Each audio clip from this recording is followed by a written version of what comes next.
बाबा बनने के लिए बहुत ज़्यादा पढ़ने की जरूरत नहीं है, ना कोई तपस्या करने की जरूरत है। राजनीतिक पार्टी के जो लोग होते हैं वो बाबा को पैदा करते हैं, लेकिन जो धर्म पे विश्वास करता है वो कैसे वोट करेगा? तो उसके लिए बाबा को पैदा किया जाता है। यहाँ पर 8 चाहिए हिंदू। तो हिंदुस्तान के लोगों को धर्म के नाम पर बेवकूफ बनाना बड़ा ही आसान है। बाबा जी बाबा आपने हमारे दिल की बात बोल दिया। सही में हम मेहनत बहुत करते हैं, पैसा बहुत कमाते हैं, लेकिन हमारे हाथों में टिक नहीं पाता है। चारों पंडालों में आप किसी को ले आना, उसी का पर्चा निकलेगा।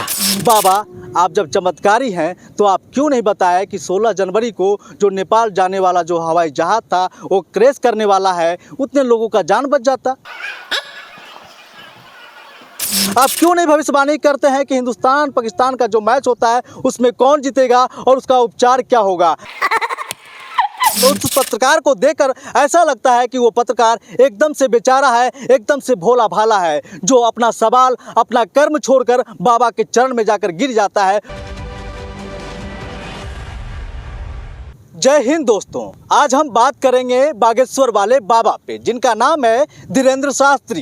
धीरेंद्र शास्त्री दावा करते हैं कि वो एक चमत्कारी पुरुष हैं और चमत्कारी बाबा हैं, लेकिन हम उनको चमत्कारी नहीं मानते हैं। क्यों नहीं मानते हैं, इसको समझने के लिए आपको ये वीडियो थोड़ा देखना पड़ेगा और लास्ट तक देखना पड़ेगा। इसलिए नहीं हम उनको मानते हैं क्योंकि बाबा बनने के लिए बहुत ज़्यादा पढ़ने की ज़रूरत नहीं है, ना कोई तपस्या करने की ज़रूरत है। आजकल के जो भी बाबा हैं, चाहे मौलाना है चाहे फादर हैं, कोई भी तपस्या करके नहीं आते हैं, उनको पैदा किया जाता है। अब पैदा कौन करता है? पैदा करता है राजनीतिक पार्टी के जो लोग होते हैं वो बाबा को पैदा करते हैं। अब क्यों पैदा करते हैं ये भी बात समझ लीजिए आप। क्योंकि जो जात में विश्वास रखते हैं तो उनके पार्टी में कई जात के नेता भी होते हैं। जो जात में विश्वास रखते हैं उनके जात के लोग वहाँ पे जाते हैं और वोट मांग कर चले आते हैं। जात के नाम पर लोग वोट कर देता है, लेकिन जो धर्म पे विश्वास करता है वो कैसे वोट करेगा? तो उसके लिए बाबा को पैदा किया जाता है। इसलिए बाबा के बातों पे जब अपने भक्तों को बोलेगा कि ये पार्टी को हम आशीर्वाद दे दिए, और जब आप देखते होंगे चुनाव का टाइम जब आता है तो बाबा के मंच पे बड़े बड़े नेता दिखेंगे। जो अपने पार्टी को नेतृत्व करता है वो नेता बाबा के मंच पे दिखेंगे और बाबा उनको आशीर्वाद देते हुए दिख जाते हैं। इसलिए दिख जाते हैं कि जिस बाबा को आप भगवान समझते हैं वो भगवान आपके नेताओं को आशीर्वाद दे रहा है, तो आप अपने भगवान रूपी बाबा की वचन को कैसे आप खाली जाने देंगे? और बाबा के नाम पर बाबा के भक्तों उन पर विश्वास जताते हैं और वोट दे देते हैं। ये खेल है बाबा बनाने का, मौलाना बनाने का और फादर बनाने का। हर धर्म में धर्म के नाम पर खिलवाड़ हो रहा है और लोगों को बेवकूफ़ बनाया जाता है। और ख़ास तौर पे अगर हिंदुस्तान की बात करें तो हिंदुस्तान के लोगों को धर्म के नाम पर बेवकूफ़ बनाना बड़ा ही आसान है। ऐसा हम क्यों बोल रहे हैं? इसलिए बोल रहे हैं क्योंकि बाबा बनने के लिए बहुत ज़्यादा पढ़ने की ज़रूरत नहीं है। बस 4 सवाल आप सीख जाइए और 4 सवाल का जवाब देना सीख जाइए। आप बाबा बन जाइएगा, आप मौलाना बन जाइएगा, जो मज़ार पे बैठा हुआ रहता है, जो पादरी रहता है, जो चर्च में बैठा हुआ फादर रहता है, वो आप बन जाइएगा। वो 4 बात क्या होता है? पहला बात, आप जैसे ही अपने भक्तों को बोलते हैं, बाबा अपने भक्त को बोलता है कि बेटा तुम पैसा बहुत कमाते हो लेकिन तुम्हारे हाथ में टिकता नहीं है। सामने वाला जो भक्त होता है नतमस्तक हो जाता है, उनके चरण बंधन में जाकर गिर जाता है और बोलता है बाबा जी बाबा आपने हमारे दिल की बात बोल दिया। सही में हम मेहनत बहुत करते हैं, पैसा बहुत कमाते हैं, लेकिन हमारे हाथों में टिक नहीं पाता है। दूसरी बात, बाबा अपने भक्तों को बताता है बेटा तुम जिसको भलाई करता है वही तुम्हारा दुश्मन बन जाता है। सामने वाला जो भक्त होता है वो कहता जी बाबा आप तो दुखते हुए दिल पे हाथ रख दिया, आपने सच बताया, हम जिसको जिसको भला किया है वो हमारा दुश्मन हो गया है। ये कॉमन सवाल है। और तीसरा सवाल होता है कि बाबा बताते हैं कि तुम्हारे घर में झगड़ा बहुत होता है। अब वो बाबा की बात सुनकर अक्का बक्का रह जाता है कि बाबा तो हमारे घर की बात भी जानते हैं। तो ज़्यादा सोचने की ज़रूरत नहीं है, ज़्यादा समझने की ज़रूरत नहीं है, क्योंकि ये हिंदुस्तान है। हिंदुस्तान के लोगों को आसानी से बाबा बेवकूफ़ बना देते हैं और बनते भी रहे हैं और बनते भी रहेंगे। ये हिंदुस्तान है। अब देखिए हम बागेश्वर वाले बाबा पे आते हैं। बागेश्वर वाले बाबा धीरेंद्र शास्त्री कहते हैं कि हम चमत्कारी चमत्कारी हैं और बोलने से पहले पर्चा तैयार हो जाता है और उपचार भी उसमें लिखा हुआ रहता है। बाबा, आप जब चमत्कारी हैं तो आप क्यों नहीं बताए कि 16 जनवरी को जो नेपाल जाने वाला जो हवाई जहाज़ था वो क्रैश करने वाला है, उतने लोगों का जान बच जाता? क्यों नहीं आप भविष्यवाणी किया कि उस जहाज़ में आप लोग मत जाइए, वो क्रैश होने वाला है और लोगों की जान जाने वाली? क्यों नहीं भविष्यवाणी किए?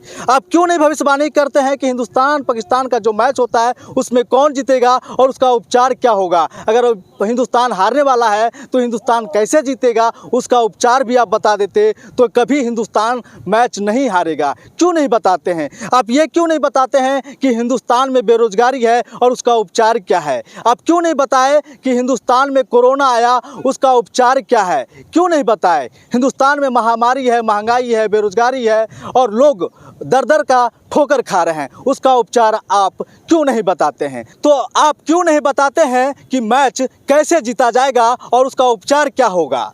बाबा, आप चमत्कारी हैं। आप जब एक व्यक्ति के घर की बात बता सकते हैं, एक पत्रकार के पूरे खानदान का नाम बता सकते हैं, उसका उपचार बता सकते हैं और उस पत्रकार पे भी हम आएंगे। उस पत्रकार को देखकर ऐसा लगता है कि वो पत्रकार एकदम से बेचारा है, एकदम से भोला भाला है, जो अपना सवाल, अपना कर्म छोड़कर बाबा के चरण में जाकर गिर जाता है और सवाल पूछने की बजाय बाबा के हाँ में हाँ मिलाता है। तो ऐसे पत्रकारों पे भी सवाल खड़ा होता है कि वो बाबा क्या उस पत्रकार को खरीद रखा था जो अंधविश्वास में हाँ मिलाया जा रहा है?